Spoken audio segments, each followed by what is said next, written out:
So I was casually scrolling through the internet looking for a movie to talk about and make a video essay on.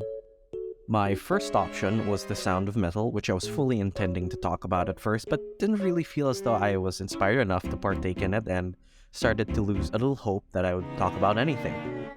Until I stumbled upon a trailer that made me think, oh my god, I know what movie to talk about. And that movie is...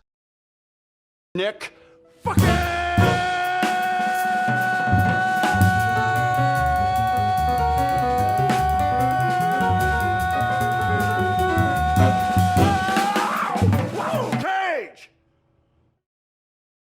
Now, Nicolas Cage is known for being an over-the-top and, let's just say, an eccentric actor. He starred in roles such as Adaptation, Leaving Las Vegas, and The Wicker Man. I mean, if this doesn't sum it up, nothing will. Oh, no, not the beast! Not the beast! Ah! Open my eyes! My eyes! Ah! Ah! But the unbearable weight of massive talent takes it up a notch and showcases Cage at his best. The film explores artistic expression in an industry saturated with superhero movies and blockbuster thrills that prioritize making a quick buck. More than that, it delves into themes of identity, asking questions about what it actually means to be Nick Cage, which was something I thought I would never say. Now, The Unbearable Weight of Massive Talent stars Nicolas Cage playing a fictionalized version of himself who is attempting to pay off his debts and restart his career.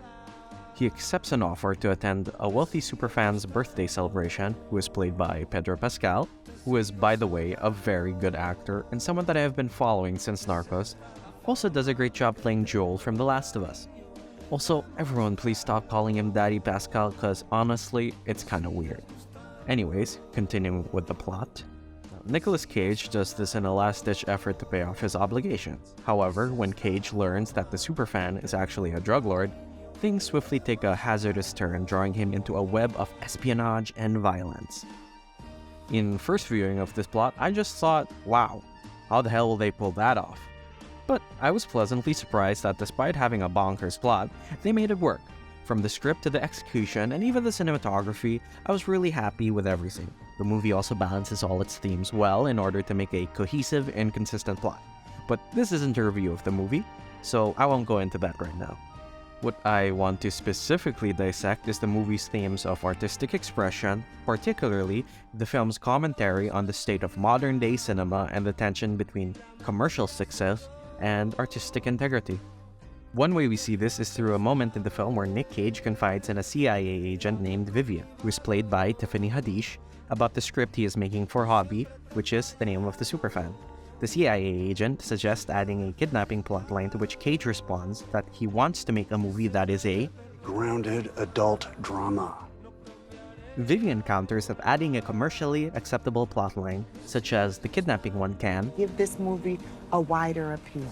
Another way we experience this is through Nick Cage's main desire, to revive his career and recapture his former glory as a Hollywood A-list actor. We see this cemented in the character of young Nicolas Cage, as when they meet at the bar, he goads him into becoming a movie star again.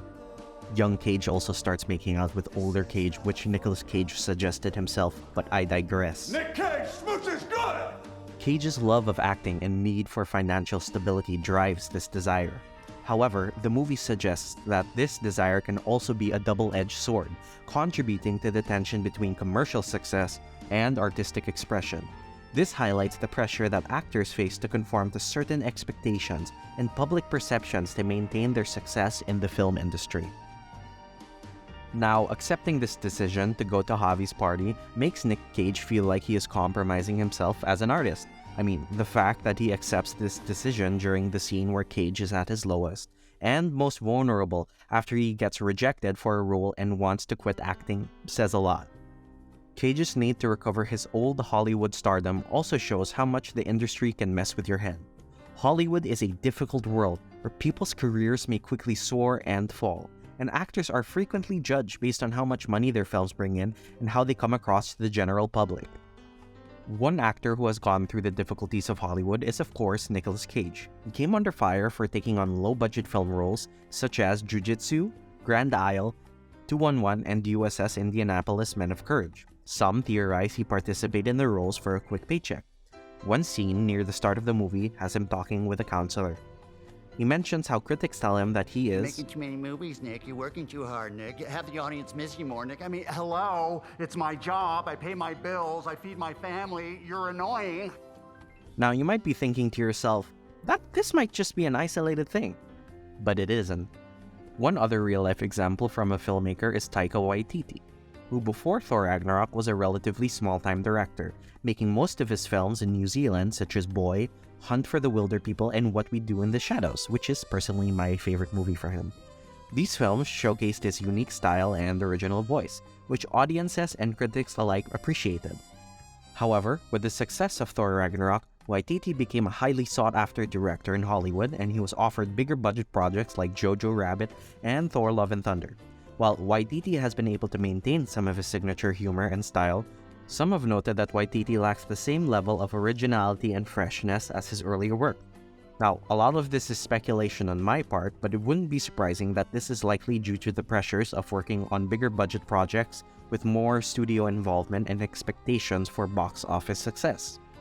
An anecdote that helps support this is an interview held by Tom Segura done with Quentin Tarantino about the casting process for Pulp Fiction and how the studio execs pressured him into choosing another actor over his preferred choice for the role of Pumpkin. So, Mike Medavoy is looking at the list and goes, okay, well, let me just look at this list here, what you say. Okay, let me give you how the order I would go. I mean, Tim Roth is a very fine actor, and I know you just worked with him on Reservoir Dogs, so I'm sure that there's a connection and a loyalty there. However, the order I would go in is we would offer it to Johnny Depp first.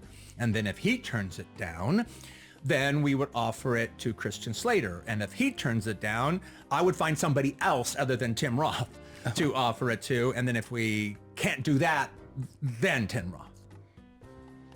The Unbearable Weight of Massive Talent addresses in an entertaining and nuanced approach the conflict between monetary success and artistic expression.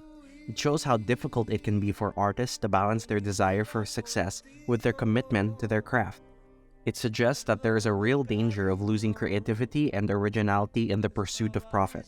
By shining a light on the tensions and pressures faced by actors and filmmakers in a constantly evolving industry, the movie encourages audiences to reflect on the importance of maintaining creativity and originality in the pursuit of cinematic excellence.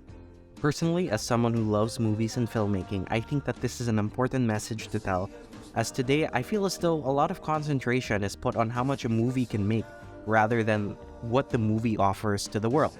Now, it's true that the industry is always changing and evolving as time passes, but at the heart of it all, filmmaking is a deep and collaborative creative endeavor that relies on the actors, writers, directors, prop designers, and so much more. Despite the movie having certain flaws, it is at least refreshing to see a movie that tries to do something different. After all, it's not every day you see Nicolas Cage play himself in a movie, which sucks because the movie itself only made $29.1 million on a $30 million budget. It's a fresh take in an otherwise very formulaic and oversaturated film industry that deserves more love. And I love Marvel movies, but you can only take so much big CGI battle. Ultimately, this movie reminds me of why I love cinema. Cinema has the power to help us feel connected to something bigger than ourselves. Whether we're seeking enjoyment, inspiration, or a greater understanding of the world around us, we can ensure that movies thrive for future generations by recognizing and appreciating innovation and originality. You know what? What do you say we watch a movie? Yeah, whatever you want, Dad. No, really. You choose. Really? Yeah, show us something you like. This is... Have you ever seen Paddington 2?